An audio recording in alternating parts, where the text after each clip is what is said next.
Let's get more now on what the EU leaders are likely to be discussing with Mr. Tsipras at the emergency summit from Professor Nicholas Economides from New York University Stern School of Business. Professor, thank you so much for joining us. So, in your view, with this meeting among the EU and Greek leaders, will they be able to reach an agreement, or is it all but over that Greece will be exiting the Eurozone?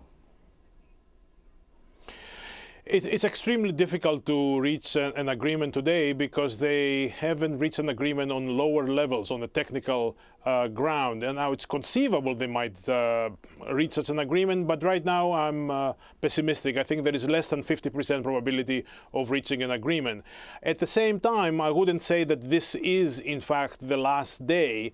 There are possibilities of reaching an agreement in the next few days, but some positive progress needs to be done.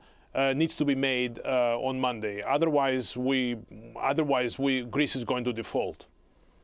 So, Professor, what kind of positive developments, what kind of positive progress are you looking at that could move this whole issue further? Well, I think that there are two major issues of disagreement. One has to do with balancing the budget and having a bit of surplus, and the other one is balancing the payments to pensions and to make them more or less equal to the amount received from working people. And I think on the first issue, people are very close. The Greek government and the lenders are very close. On the second issue, they're pretty far apart. So I would like to see a proposal by the Greek government which comes closer to the lenders' proposal on pensions. Not only making sure that people retired at older ages, but also closing the existing financial gap. I also would like to see from the Greek government a clear-cut commitment on making reforms in the economy, making them more competitive, opening, closing closed sectors such as pharmacies to competition, allowing for privatizations. These are important signals that the Greek government should give to the lenders to be able to make things go forward.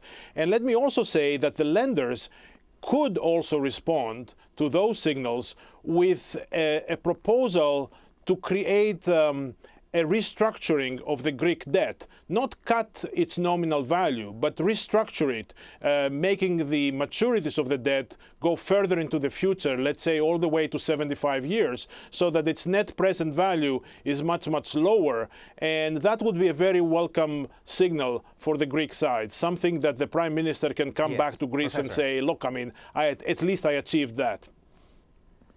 Indeed, this will be a complicated and complex crisis meeting in Brussels. Thank you so much for joining us, Professor Nicholas Economides from the Stern School of Business from New York University.